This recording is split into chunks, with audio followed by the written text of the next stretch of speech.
Good morning. Good morning. I've got a rogue hair. What's this doing? It's just doing its own thing. I'm just going to tuck it behind the That's ear. it. Honestly, I never think, oh no, I've got to do my hair. I'm going on the podcast. Everyone's going to see me. I think I'm going to put earphones on. That'll do. Yeah, I know. It's great being able to wear a hat. So sorry, everybody, but I don't make an effort Me either. for you guys. No, never. This is my face. This is what I look like. Apologies. Do you want to see what I've been making? Always. It's not finished yet, but Is it a 3D? Fucking hell. Is that Vecna? it is. Oh my God. Is that a 3D printed mask? It's not a mask. It's going to be on the wall. Oh, that's nice. Beautiful, isn't he? It does look really good. Yeah, I love that. He said goodnight to the kids last night. Fuck that. Did they like Shit scream to you? himself. Yeah. Absolutely. When you said they said goodnight, did you have him just like under their pillow? Creeping round the door. I scratched Oh, on their door and they were like, "What's that?" And then he loomed round the corner of the door. popped his little head round. Popped his- I'd forgotten that when you make a hot drink, it's actually really hot to begin with. So I've just Mm, taken a small, ever so small sip and burnt my mouth. brilliant. Yeah. It's a good Hate job I that. haven't got to talk for the next bloody hour, isn't it? Oh no, mine's not. Mine started off as a hot drink and is now lukewarm. But You know, is you what know. it is. Well, I have got to say, I am so excited about the TikTok that we saw this morning. Oh, I know. I sent it to you, didn't I? I was like, look at this. Is honestly, I sent it to Claire and I was like, you have to watch. This is the most important TikTok that I've ever sent you. So Yeah. you have to watch it right now. And she was like, oh my God, that's so lovely. And yeah, I absolutely blown away by that. So thank you, Amy, because it Amy your Amy did us TikTok. a TikTok of her new Mothman jammy bottoms, and I must say they do look great. They look incredible. They look lovely, They really, look really lovely. nice. And yeah, I don't have a set yet, so I will have to be getting on that. Yes. But all our merch has been really, really good quality, so I'm well happy with it. Yeah. And Matt as well. Matt bought some merch and I saw him the other day and he come out with his morning t-shirt on and I was like, oh, it looked so good on him. It's so nice, isn't It it? looks so great on him, bless him. So nice. But don't forget, there is a bit on our website where you can suggest your own merch. So if you think I would really love this kind of t-shirt, that'd be really cool. Let Or us if there's know. anything that we say that we don't know we say that you think, oh, I love when they say that and we say it all the time, then we could put that as a slogan. Yeah. The only thing I can think of is Um, and we say that probably more than any other word. So yeah, absolutely. just do a t-shirt with Um, duh. I'll tell you some. yeah, I'll tell you duh. something else we do say. Random blam, go.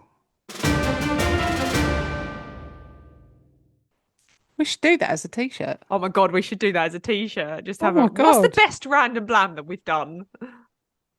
We should do that. Don't know. Yeah, I we think should it's do it's rat. about the wombat poo, Yeah, that was good. Yeah, square that was poo good. one. Love that. Square poo. Yeah, square intestines. Yeah, we should have Well, random blam go and then random blams done. absolutely. I have got a random blam because I don't know why, but for the last couple of episodes, I've been fully prepared for this. It's weird. This random blam came from a theatre show that me and Josie went to see on Saturday, Nice. called 222 A Ghost Story with Stacey Dooley. And Oh, I love Stacey oh, Dooley. I must say, Stace, if you're listening, I've not been Oh, a fan before. oh my I've God, I not been a love fan, her. but actually, she was really good in it. She was probably one of the best ones in there, but she was very, very good in it. But anyways, on this production, they just dropped in there randomly about baby monitors, and I just leaned over to Josie. I went, "Remember that? I'm going to use it as a blam." So it was that the first baby monitor that was ever made was called the Radio Nurse, and it was made Makes in sense. 1937. Was it really? 1937, and it was made after the 1932 Lindbergh baby kidnapping Oh. because the 20, I think it was 20-month-old Charles Lindbergh was taken from an upstairs bedroom where he was in his crib, Hmm. and while his parents were downstairs. So Oh. because of that, it kind of like widespread fear among new parents, Hmm. and they then was like, well, we need something. What happens if someone comes in upstairs and we're downstairs and we don't hear anything? It's And true. therefore, the Radio Nurse was invented. Oh, that's cool. It is cool, but also what's cool is that when they first come out, they were all on the same frequency. So if someone else had one up the road, you'd get their noise as well. Like someone's in the It house. was like walkie-talkies, basically. So That's it didn't cool. quell the fear at first. But yeah, that's they were made the first baby monitor, 1937. That's mad. How about that then? Yeah, I would never have guessed that. I But know. everyone listening, we now know. So if that comes up in a trivia question, we're going to be bang on it. And on that note, I would like to say, Stacey, if you are listening, I mean, it'd be amazing. I'm such a fan. I've always been a fan. Claire is a fan. We love the Dooley. Do you? Josie Yeah, loves the Dooley as I well. And love I the don't know Dooley. why. Don't know why. I always think it's her accent, and I always feel like Stacey is incredibly clever and incredibly knowledgeable, but I feel like she maybe plays up to the Essexness and comes I across as a little bit I don't know. I think that is just dumb. that's just her. I don't Not know. dumb. I think she's just proper Essex, She is like proper like Essex. us. Yeah. And yeah, Mate, that's what I I don't think she's like. wicked. Yeah, Don't like yeah, that. yeah. So well, you heard it here, people. Sarah Yeah. hates us. Yeah, love the Dooley. Um, my random blam is Christmas jokes because I love them, and it's nearly Christmas. So what do donkeys send out near Christmas? Oh gosh. I It's don't know. it's all right to say I don't know. No, but I thought I did know, so I was racking my Um, brain for it, but Mule-tide greetings. I didn't know that. And my second joke is, what did the snowman say to the aggressive carrot? No, don't know. Get out of my face. Yeah, Love that. I like that. Yeah. So All right. that is that. All So right. Random blabs random then. blams. Done. Done. Well, Merry December. I don't know Merry if that's a thing. December. Merry December. It's the 1st of December. It's And now. that means that we will shortly be announcing the winner of our Perplexed merch competition. If you wasn't part of our merch competition, get onto our social media, because that is where we are doing the competition. You need to be sharing our post with your friends and family and tagging us in it so that we can see. You will then be entered into the competition to win some merch. That competition for November has now ended, but we will be doing another one in January. So make sure you go onto our social media and follow the instructions to be entered into the competition. And the winner for the November competition will either be contacted shortly or will have been contacted already. It's Merch is also on the way. our merch is on the way. It's also the 2nd of December, not the It first. is, yep, sorry. Yeah. Um, but yeah, exciting stuff. Also, if you have got merch, make sure you tag us in it on any kind of social media, whether you take a picture of you wearing it or just a picture of it on the floor, on We your want to bed, see. on your bedroom floor. Mhm. We just want to see it. We want to see it. So yeah, take a picture, tag us in it, and Amy, we will put you automatically into the draw for January because you did Whoop, us whoop. an amazing TikTok. Yeah, So yeah, love that. love it. All right, let's episode. All right, this episode.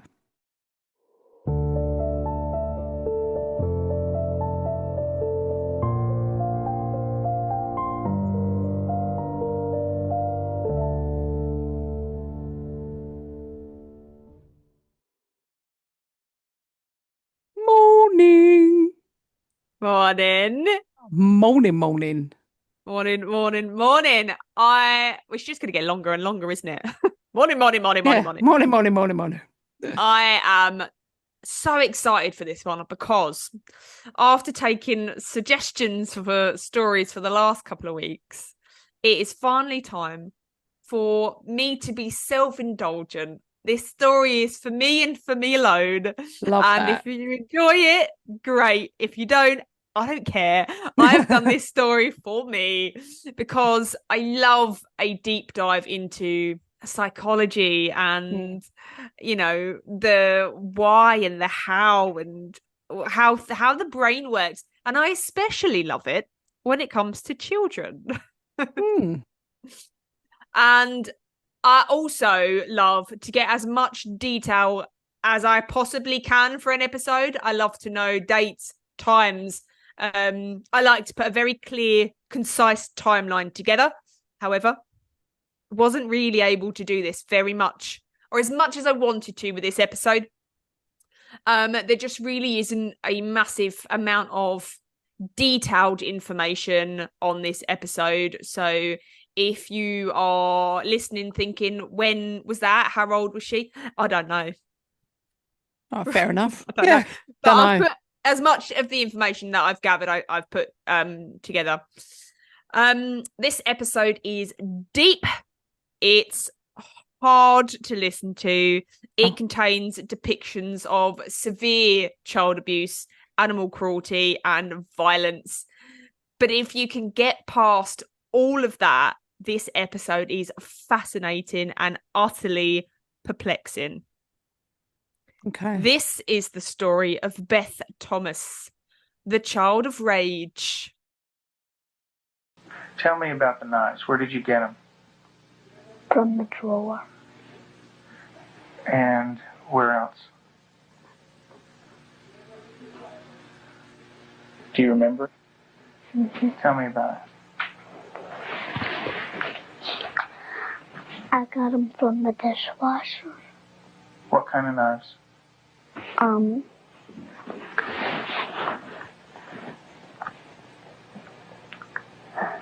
Big sharp ones.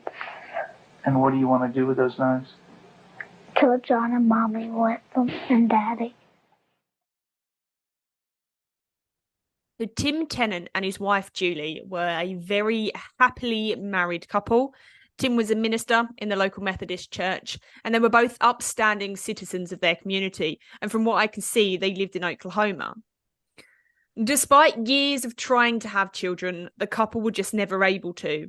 And Tim describes being in a place where they didn't necessarily need a child. It wasn't like they were missing something in their marriage, but they felt that they had something they could offer. They felt that they would be able to give a child a good life. So they decided to adopt. They had been warned by the system, by other couples that knew the process, that it could be incredibly long. They could be waiting 5 to 10 years before being allocated a child. But it seemed no sooner had the couple put in the forms for adoption that they received the phone call. They had not one, but 2 children that needed a loving, caring home. So, in February 1984, Tim and his wife Julie took into their care 19-month-old Beth and her 7-month-old brother John. They knew that the children's mother had died very recently of kidney disease, and as a result, had been taken into care. And from what it looks like, the children had only been in care a very short time before being placed. A sign for Tim and Julie that they had come at just the right time. A match made in heaven. But it soon transpired that that was not the case. A few months of looking after both children gave the Tennants an understanding that there was something more to the story. Both children exhibited behaviour unlike children their own age. John, at 7 months old, was unable to lift his head, unable to roll over, and Beth suffered with reoccurring nightmares. A nightmare that she described as a man falling on top of her and hurting her. After a few calls to social services, they finally revealed the truth about the children's history.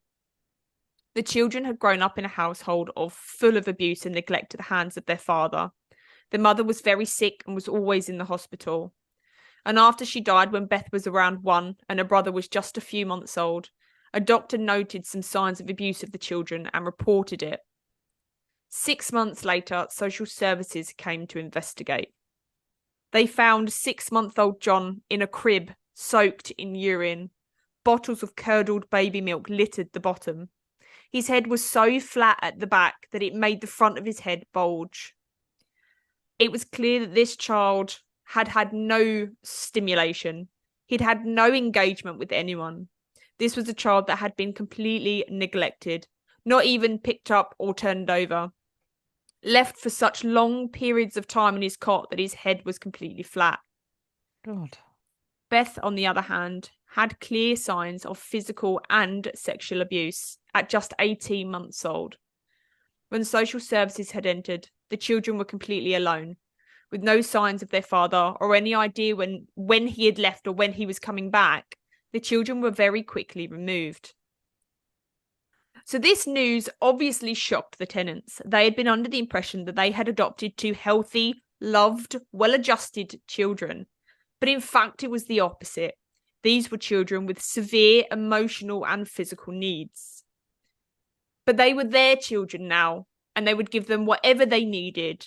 Yes, they'd had a rough start to life, but they were now in a stable and loving family home and could begin to undo the damage that had been done. Unfortunately, that's not how it works. Over the course of the next 5 years, the damage done to Beth manifested in ways the Tennants could never have dreamed of. By age 2, Beth had started abusing her brother, physically hitting him, pinching him, having zero reaction when he started to cry, and continuing even when he was asked to stop. Beth also started targeting the family's pet dogs and animals outside of the home, hurting them and even killing them. When Beth was around 4, John started to suffer with terrible stomach pains that couldn't be explained by the doctor. The Tennants found out that Beth had been sneaking out of her bedroom at night while everyone was asleep and then hitting him repeatedly in the stomach. No amount of trying to teach Beth wrong from right seemed to work, so they actually began locking her bedroom door at night. Beth displayed other behaviours that were also troubling. From a very young age, the Tennants described Beth as masturbating every day and in public places until the point that her vagina was incredibly sore. Now, this was a little bit of a sticking point for me because personally, I don't see this as masturbation. And the fact that everybody uses that as a term, I think is wrong. I believe it was more of a self-soothe mechanism, a comfort that perhaps she did when she felt stressed, like, for instance, in public places. They also described Beth at a young age as molesting her brother, finding her in the kitchen with John with his pants down, crying. And again, it's my personal opinion that she wasn't molesting him, but rather harming him. She would pinch his penis, hit it, kick it, pull it, anything that would cause pain. Or cause pain to an area that she knew had caused pain to her. Yeah, so when you say you see it as not like a molestation thing, you mean because it's not a sexual thing. No. It's a like she wanted to cause it was pain and discomfort. obviously abuse. I'll go into it later on in more detail, but I don't want to say Beth was molesting her brother. Beth was sexually abusing her brother, because actually the reasons behind why she was doing it are very different to why other people do that. So I feel comfortable saying that she was masturbating or that she was molesting her brother. I don't feel like that's what she was doing. No, I think that's important as well. Okay. So to any unsuspecting person, this beautiful, dark-haired, blue-eyed girl with the sweet southern accent was anything but what the tenants were describing. She sang sweetly in the choir, attended church. She never had any violent outbursts, never appeared angry or upset or hateful. But behind that sweet, innocent facade was something very sinister. Beth's behaviour started taking a darker turn. By age 5, Beth had tried to kill her baby brother multiple times, smashing his head into the concrete wall over and over until physically stopped, resulting in him needing stitches, wrapping her hands around his throat until physically stopped. All done with the straightest face, an eerily calm demeanour, something that scared the tenants more than any outburst of rage could have. When knives started going missing from the drawer, they not only feared for little John's life, but their own. At age 6, Beth was taken to see a child therapist, Ken McGidd, a clinical psychologist specialising in the treatment of severely abused children. What Ken videoed in his sessions with Beth would later form the basis of a documentary where Beth came to be known as the Child of Rage. The clip I played at the start of the episode is from that documentary, and I'll be including more audio from that from here on out. In this interview, Beth is around 6 years old. She appears calm, unfazed, relaxed, and very comfortable to talk. Ken asks Beth, at no point does it sort of say when the interview begins or when the interview stops or in what order things are put, but I've put them in an order that goes from that makes sense. So Ken asks Beth about her father and about her reoccurring nightmare. So this is the audio from that. Tell me about your birth father. What was that nightmare like? When he touched my vagina. Okay. Until it bled. Hurted a lot until it bled. And wouldn't feed me a lot. He'd hit on me. Wouldn't be very nice to me. How old were you? 1. And in your nightmare, what happens? I get real scared. Where are you in the nightmare? What happens in the dream? I'm in the house, upstairs. And then what happens, Beth? When he comes upstairs and, hurts.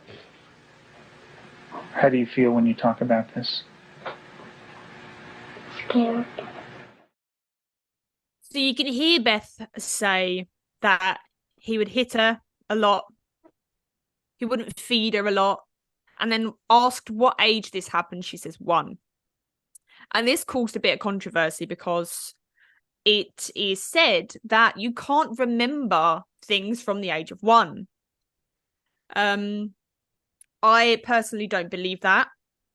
I had a really long discussion with Josie about it, actually. And I don't believe that she wouldn't have remembered things that were done to her. These traumatic experiences, this level of abuse that was done to her, I don't feel like that's something that she would have forgotten. Or I feel like, especially if she's having nightmares about it, is something that's going to be quite prominent in her mind.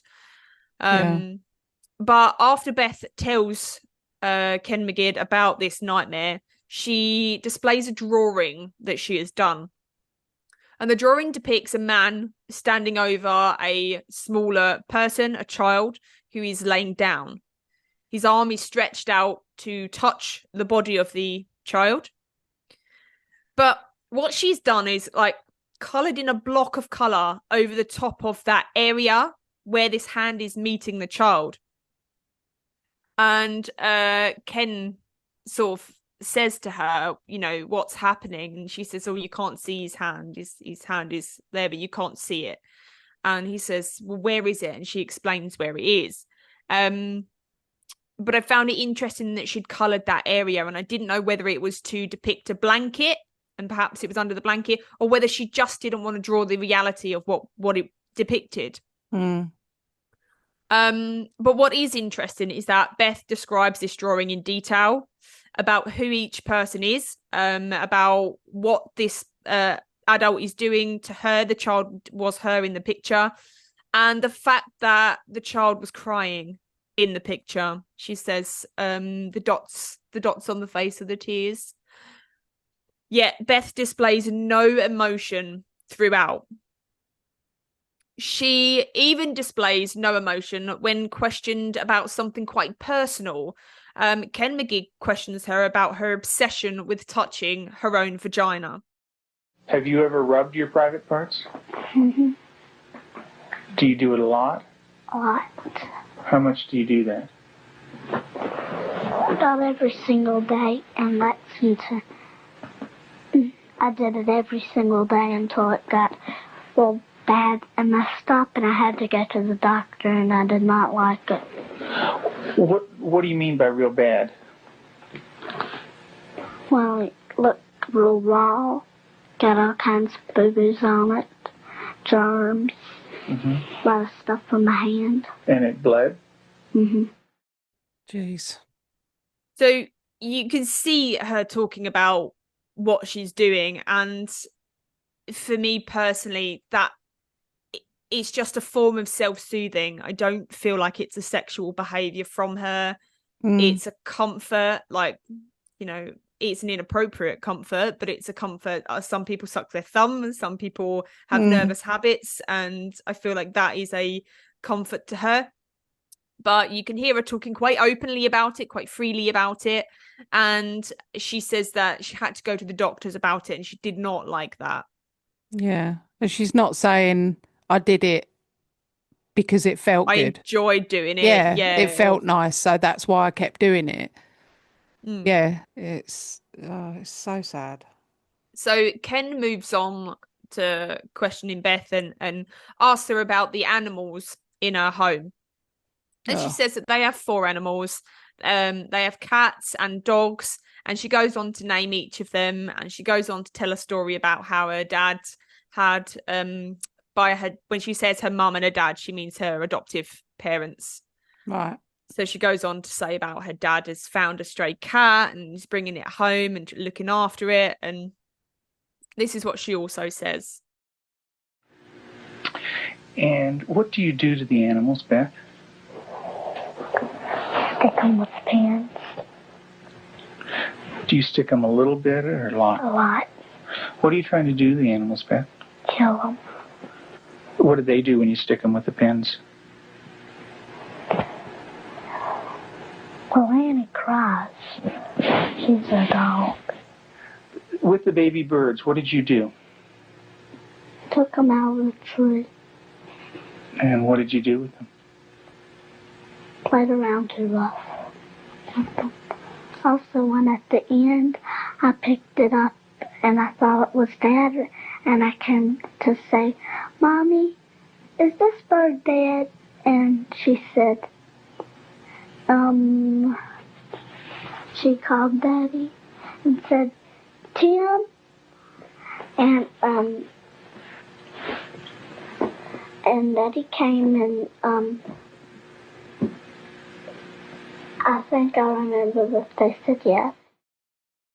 The reality of that conversation was that Beth had deliberately taken those baby birds out of their nest, despite her mother telling her not to touch them, as the mother bird wouldn't come back.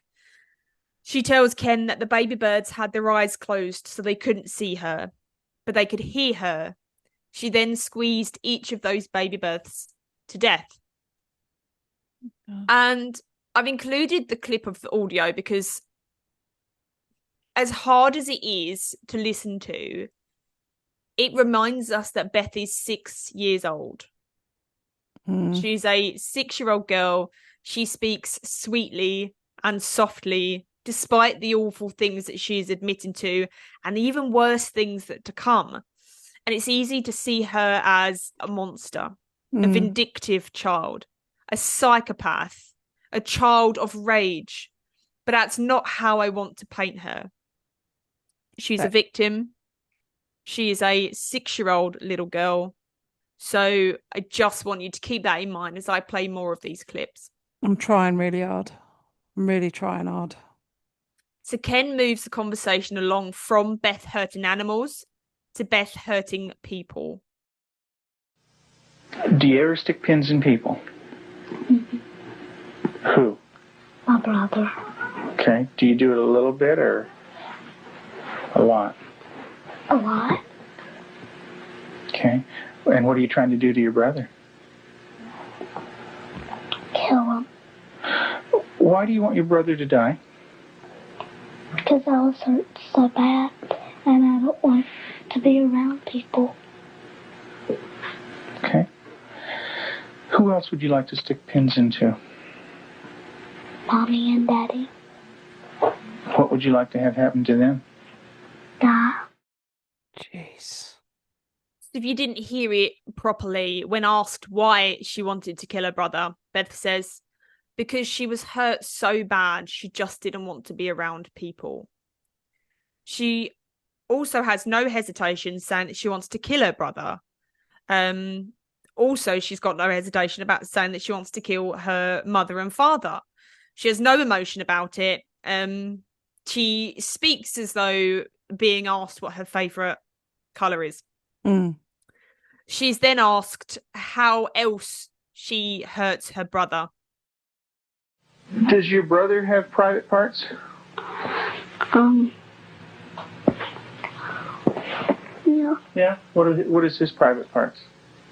Penis and butt.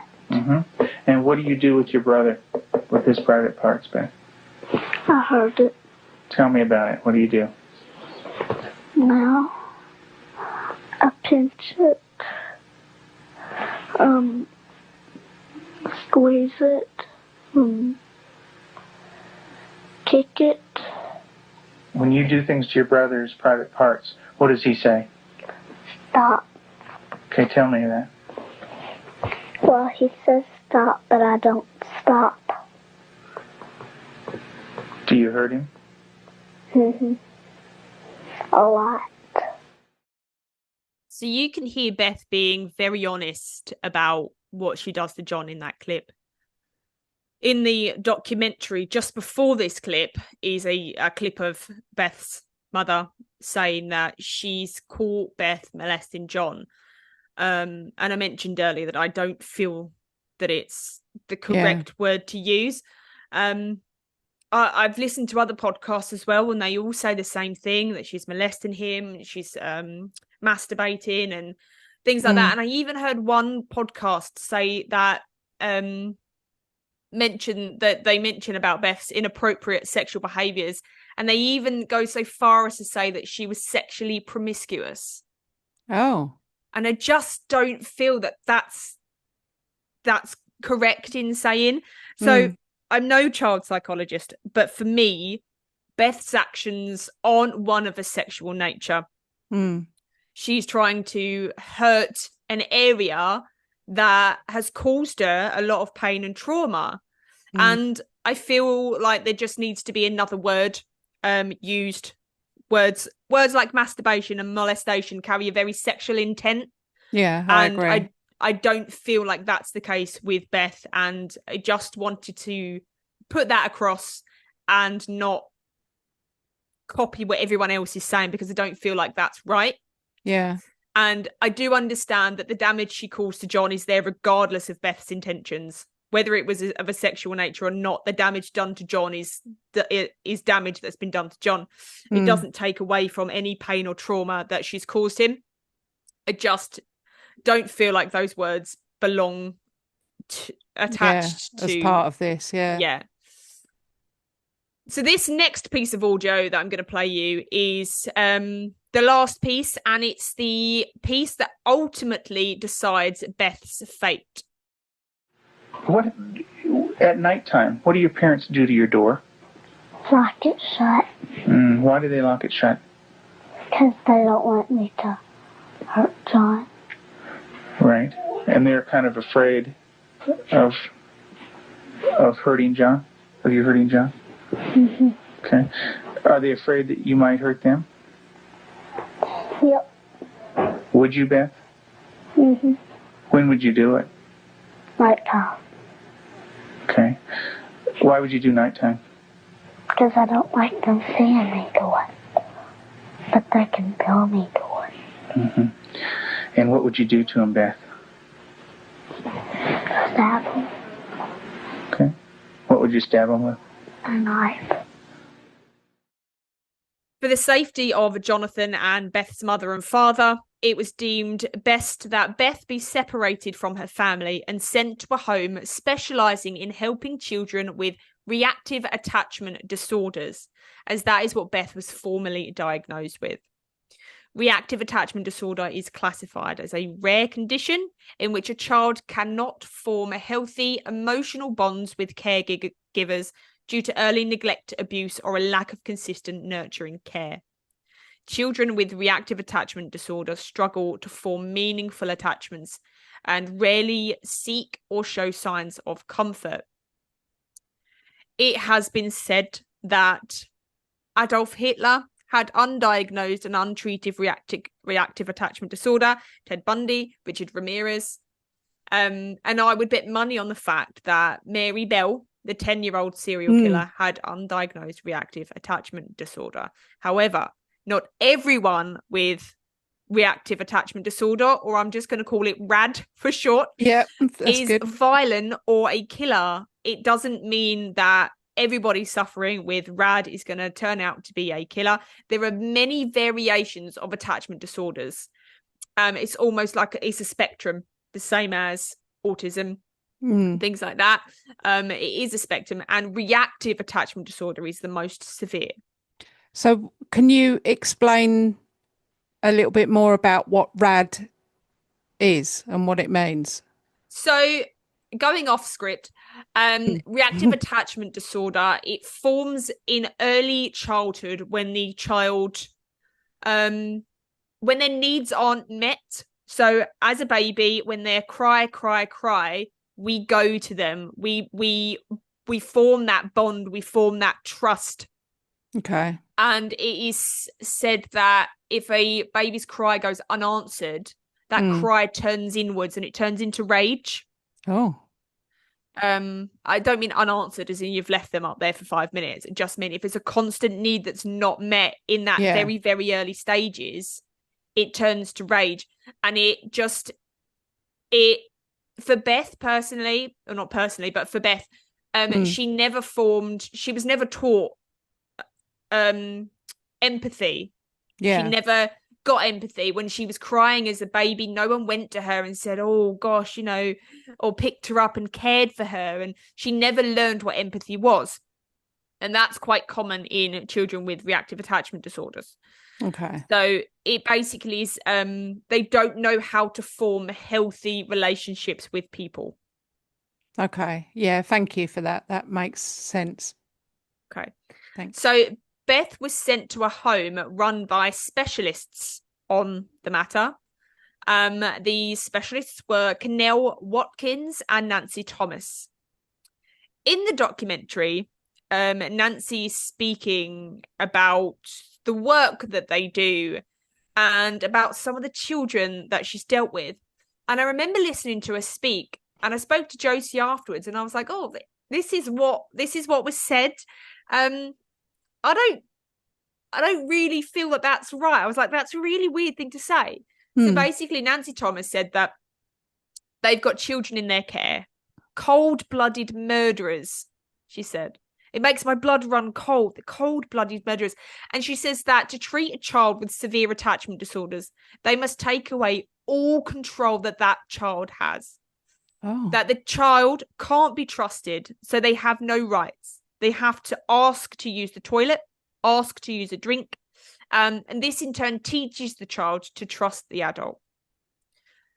And I remember hearing it and thinking, that's a bit weird.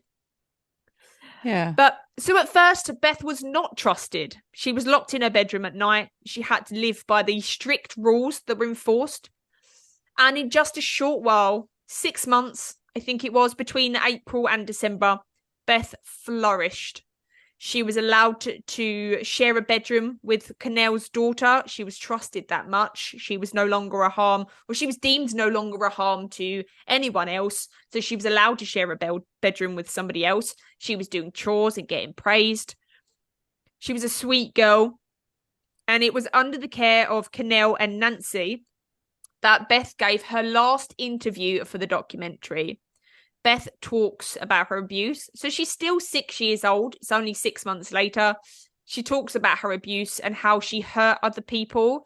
And she can be seen in the clip getting visibly upset and then actually crying, which is something she'd never done previously or throughout the interview. And she's getting upset.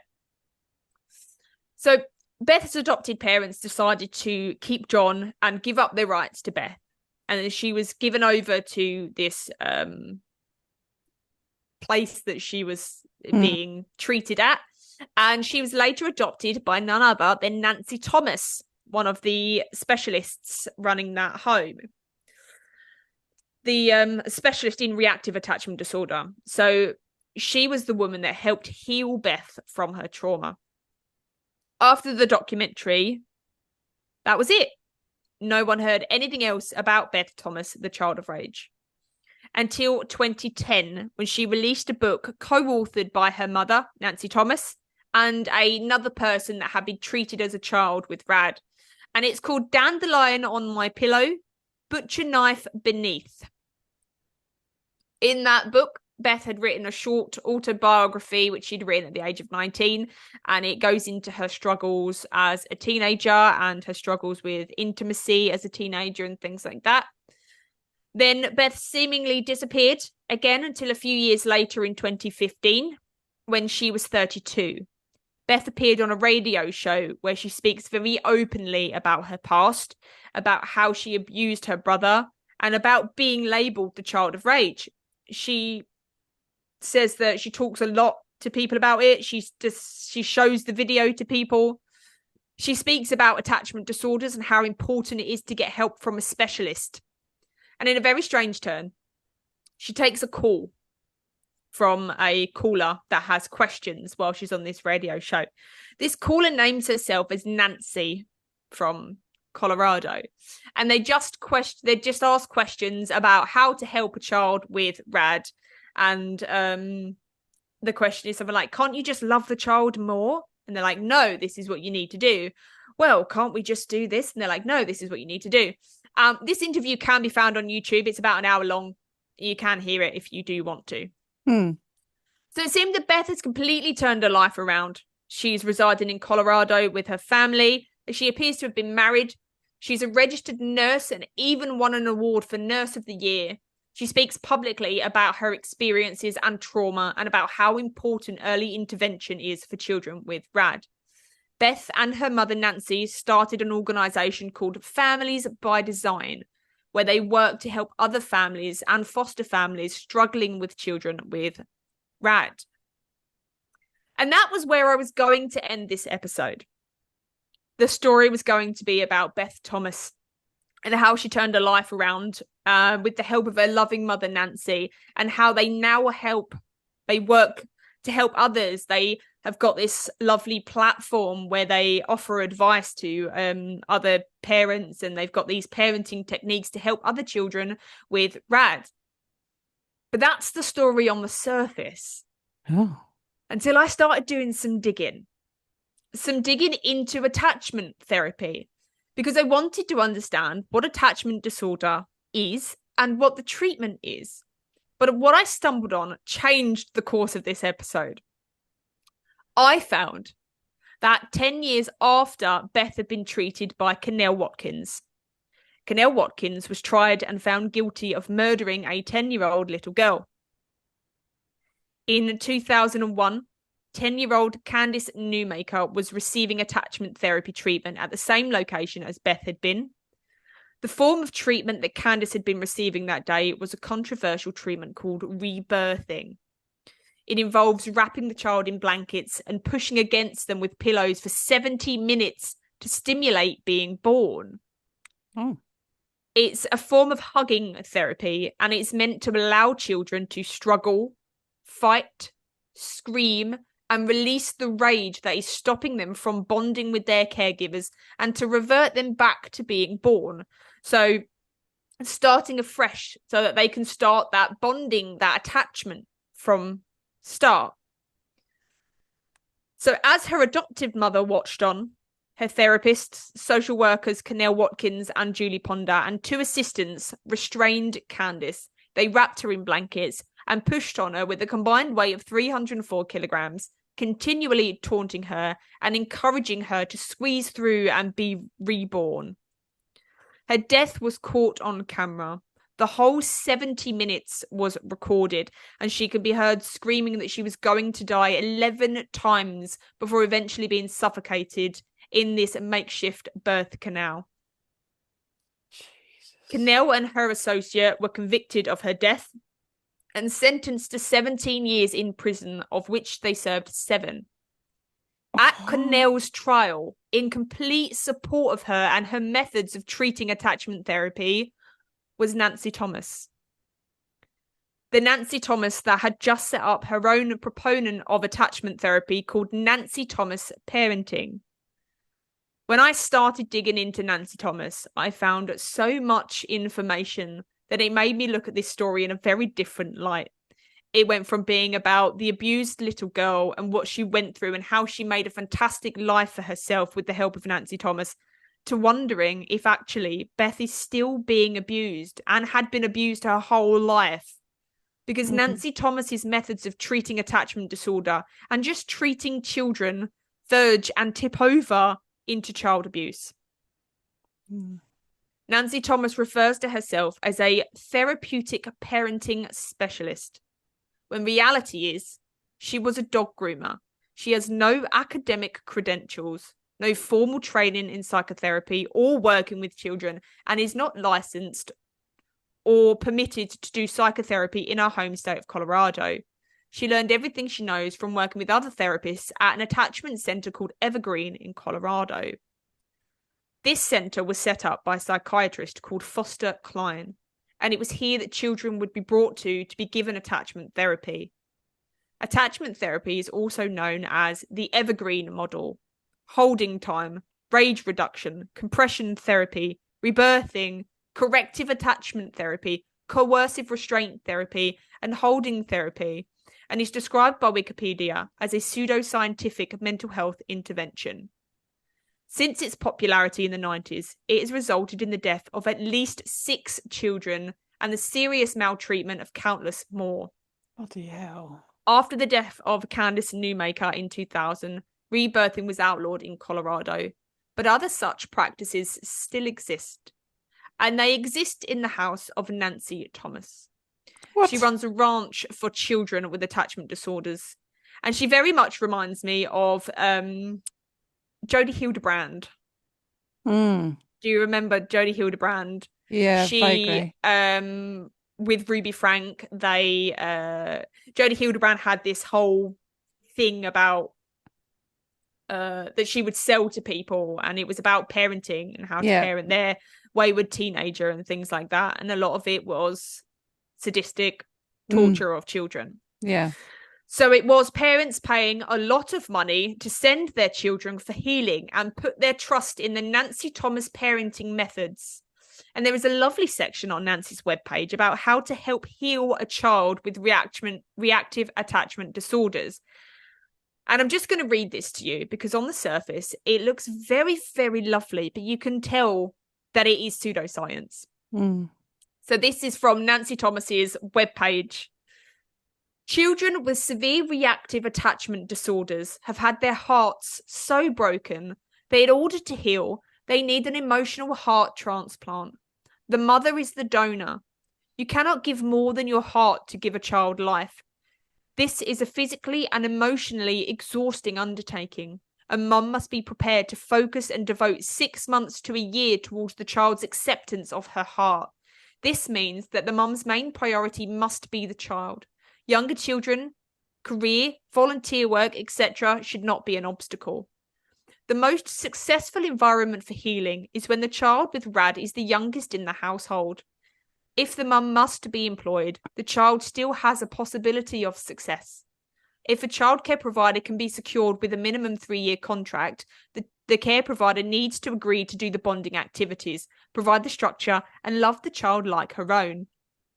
The best scenario is a mum who is able to focus on healing the heart of the child while being supported emotionally and financially by a loving husband. So you get from this, Nancy's approach is not based on psychological anything. It's not based on fundamental learnings of how children are. Her approach is that that the emotion comes from a child's heart, and that the heart has been broken, and therefore they need to fix it.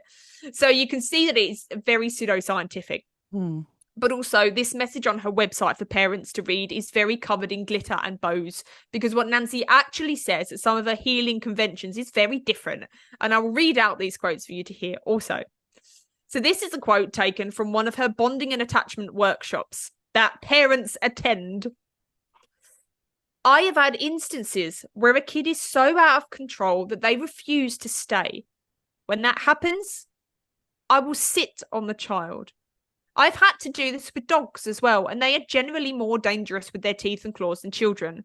I pick a good book and read while I sit on a child, and that really seems to upset them because they feel that I should be miserable like they are.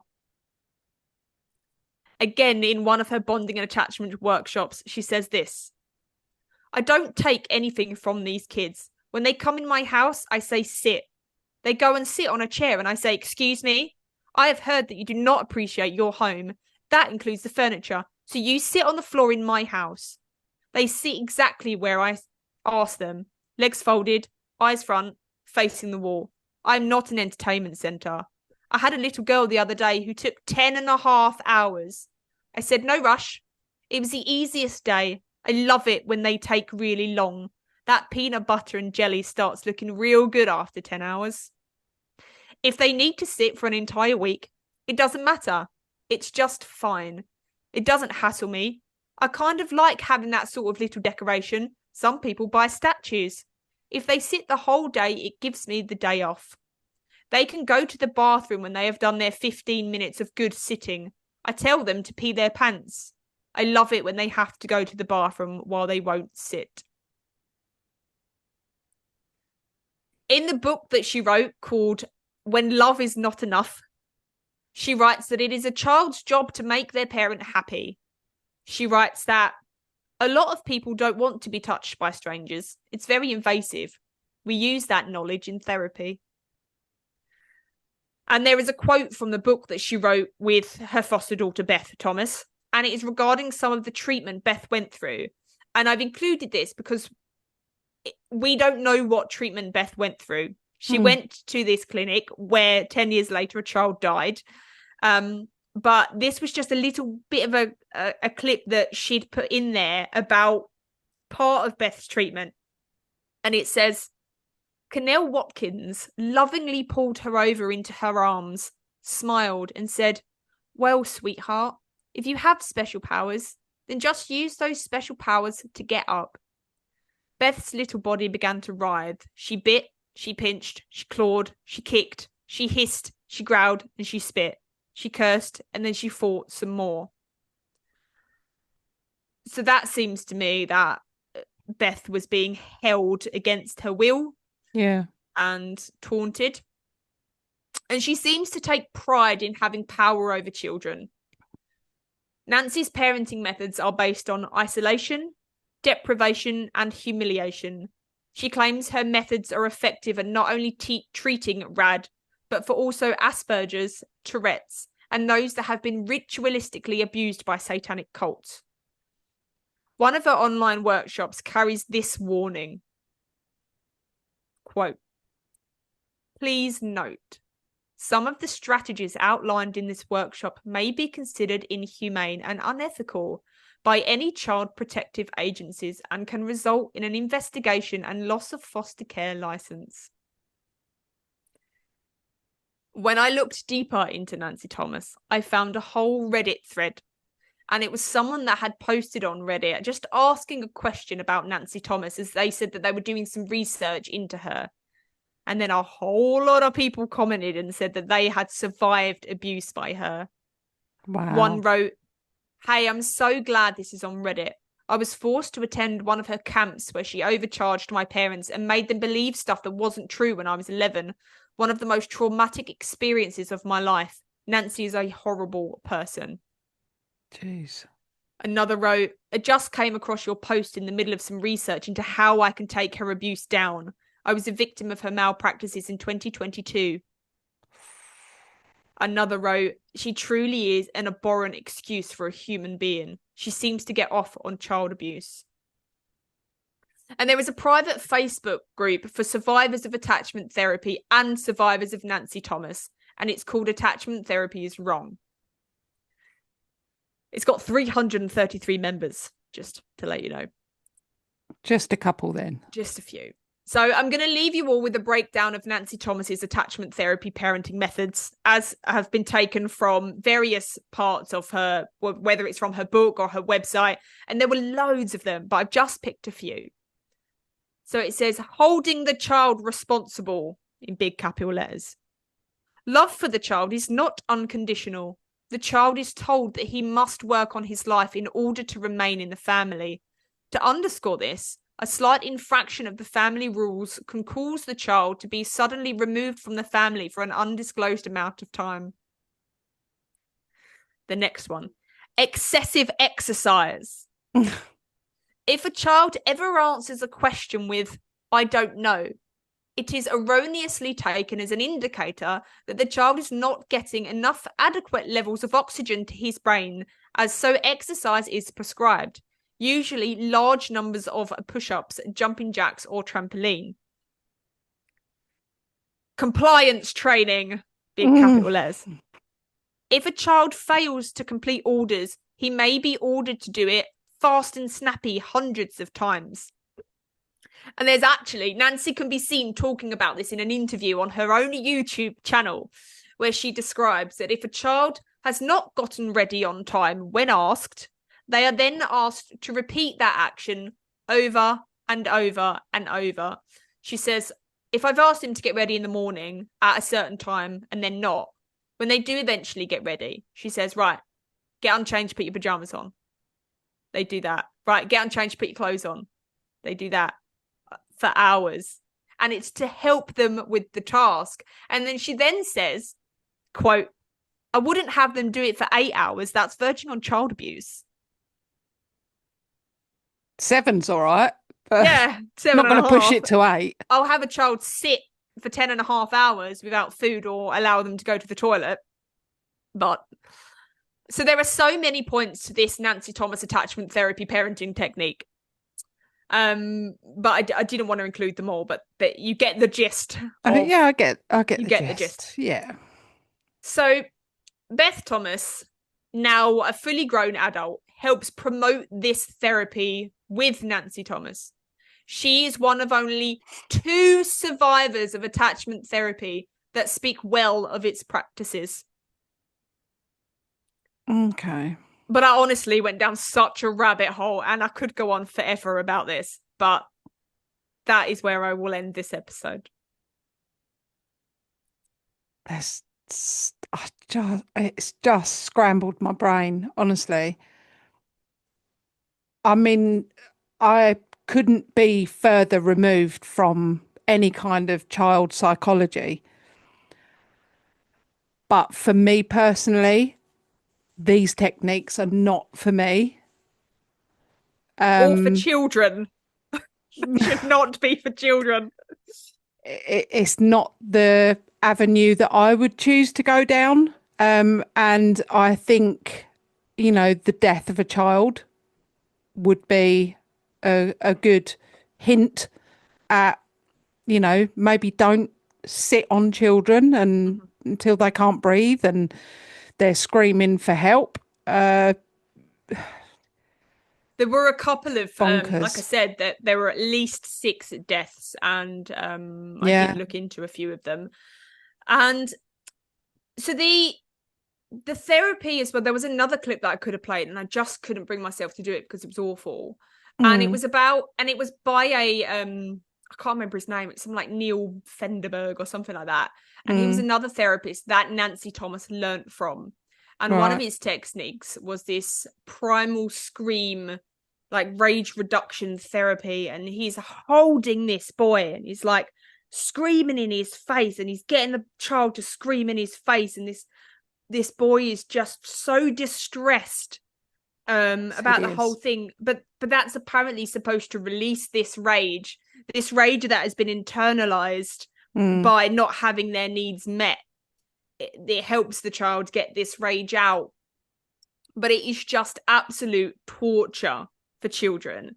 And it is based, the whole attachment therapy is based on no psychological understanding of what attachment disorders are. It is based on, like I said, pseudoscientific methods like holding therapy, and this rebirthing. What a load of shit. Rebirthing. Well, yeah, I mean, and it is about complete control and dominance over that child. That child needs to question nothing. That child is allowed to do nothing. They said in one of her things, it said that a child has to ask for everything. When it seems that the child has to ask to breathe, then it's enough. yeah, it's not for me. I couldn't disagree with that ideology. I couldn't disagree with it more. I really couldn't. Like, the deaths of children aside, even, I think it just debilitating for children. Like, children at all these different ages are always trying to get their own control, have their own form of independence and they are their own person, aren't they? Yeah, and they're always, when you think that your child is being difficult or being a button pusher, which is how it feels to us, essentially they're just putting the feelers out there to see what their boundaries are, and they're testing your boundaries and they're finding their own boundaries. And I just don't think that they should be sort of stunted like that. But yeah, it seems bonkers to me. When you've got a child like Beth, who you heard from all the clips talking about how quite willingly she was to kill her brother and to kill her mother and father. Yeah, it's terrifying. I understand that there are different measures that need to be taken, but certainly not to the extent that Nancy Thomas puts into effect. But it is essentially that model that she's putting out there is the same as the model that Jodie Hildebrand had. It's the same as the model. I mean, then she was sentenced. She was convicted of like massive child abuse. So it is the same as the what's the camps where they have the teenage camps where they send all wayward teenagers in America. Yeah, there was a really good documentary, and Scared Straight, where they send the young teenagers to like a prison for the day and things like that, where it's like scare tactics. But there's actual camps that children are sent to, and they're abducted in the middle of the night, taken from their family, and then sent straight into this thing, and everything's taken away from them. Sometimes their hair's shaved, and it's very, very abusive. To children, and it's and the Nancy Thomas model is exactly that. It's about asserting power and dominance over that child so they know who the boss is. it's just child abuse in my eyes. And when I found that out, it made me think Beth Thomas had been so abused as a child that she's now fallen under this. It's almost like it's coercive control. Yeah. That she's now going, oh, this therapy's great, because she's so traumatized by everything that she's been through, that she's on board with it, and she's actively suggesting it and encouraging it to other parents, this very abusive form of parenting. And it's that's not what this episode was going to be about. It was going to be about Beth Thomas. And then I was like, Jesus Christ, I couldn't believe everything that I was reading. And I kept saying to Josie, because normally when I do the episodes, I'm not allowed to speak to Josie about it, but I was like, just listen to this. Just listen to this. Oh, get a load of oh this. my God, listen to what's on her website. She's got like letters on the Nancy Thomas website. There's letters that are pre-written for parents to give out to other people. And there's little like post-it notes to give out. Oh my God, let me see if I can find it. I've got it on here somewhere. Here it is. So these are little like post-it cards for parents to cut out and give to people, and it says, caution, hearts in training. Our family is working to heal emotional trauma that our children suffered in the past. Although they seem to enjoy attention, in reality they are masking anxiety. To help hearts heal, we ask that you avoid any interaction with them. We know this is an unusual request, and we will be happy to answer any questions in a private conversation. Oh, that's bizarre. Yes. Can't think of any other word for it. That's so bizarre. Literally controlling them. Yeah. To follow her narrative. That just seems strange. This letter as well. This letter is pre-typed out, pre-printed. All they have to do is write the children's name. And it says, dear grandparents, in brackets, cousin, neighbour, church friend, etc. Our son, daughter, blank, has been diagnosed with reactive attachment disorder. It is an emotional disturbance not usually shown to others, but targeted toward their mum and sometimes dad. I believe you had not seen enough of the symptoms to be concerned. We have seen the behaviours and are gravely concerned. We are now pulling together to surround our child with the healing environment necessary to save him, her. We have hired a qualified treatment provider to guide us as we work to help heal our child. During this time, we request your prayers and support. We will not be going out as a family or having guests over during this initial healing time. Our phone will be rolled over to the answering machine so that we can stay focused on helping blank. We are totally committed to doing all that we can to save him, her, and ask for your love and support as we fight for our child's future during this crucial time. We hope you understand that we are doing all we can to save our child and will not be available during the next few months for phone calls or visits. I plan to send you cards to let you know that we are still alive, so don't worry. If you would like to, I would love to get cards of support and encouragement from you to help keep us going during this time of pulling in and focusing. It means a lot to us. Thank you. And then it says underneath, if this is for grandparents, you may choose to add, you raised me to be loving, kind and wise. You did a great job. If those same techniques were successful with our special needs child, I would sure use them. They cannot be effective because of the trauma that caused the brain to work differently, so we are using the research-backed and proven techniques for this disorder. I know they look different and are hard to understand. I am asking you to trust us and know that we love this child and are doing everything we can to heal their heart, mind and soul. If that's not controlling, I don't know what is. I mean, I don't even know. Detail these people are going to. Fucking hell. That's supposed to be a blank letter to send out to people, and it's like, we will be sending you cards to show that we are still alive. And all is well. I mean, it's crazy. Yeah, to me personally, it's a load of bullshit. It's a no thank you. Yes, no thank you. It's no thank you from me. It's no thank you from Sarah. No thank you from Perplexed Podcast. Yeah. Yeah. But yeah, that's the end of the episode. But if Well, you do want to understand more, Nancy has a website, and but she also has her own YouTube channel. The website is called nancythomasattachment.org. And you can find many things on there yes. if you want to give them a read. And the book as well, we'll put on the book blam if you want to read The Dandelions on My Pillow, Butcher Knife Beneath. Yep. And When Got it Love on my Is Not notes. I'll have you, good one.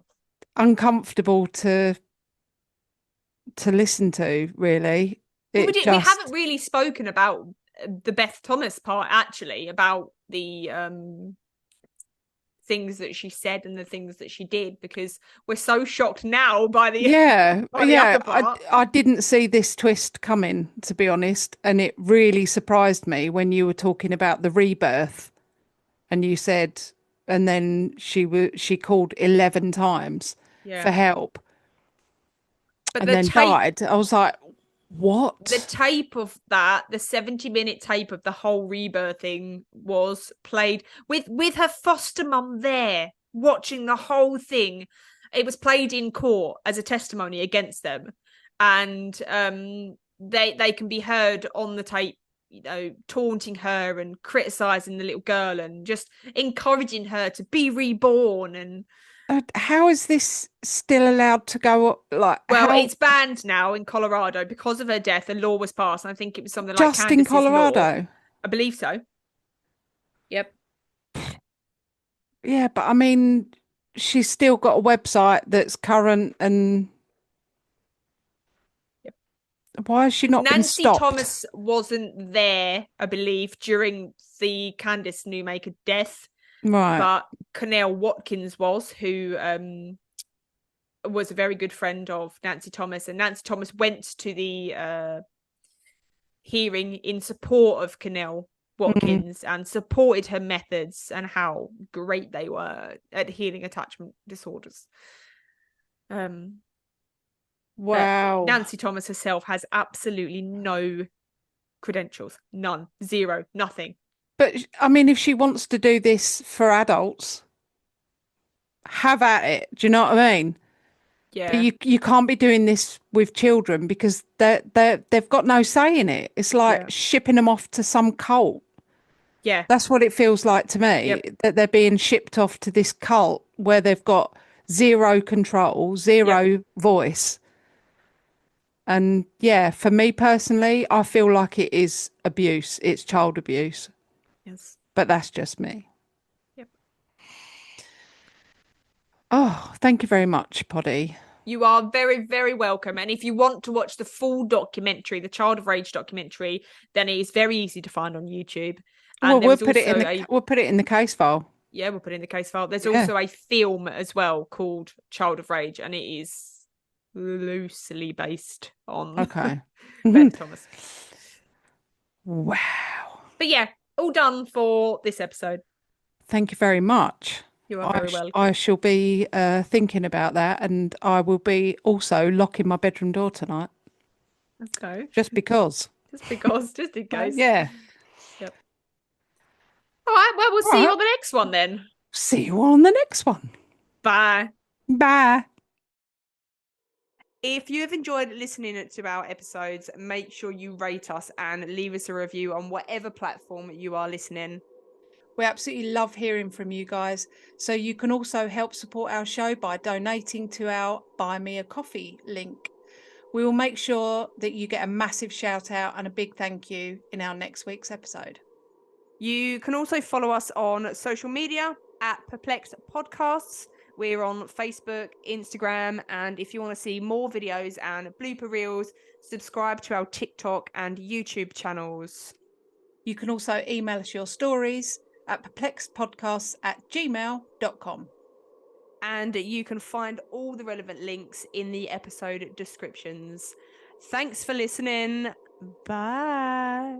Bye.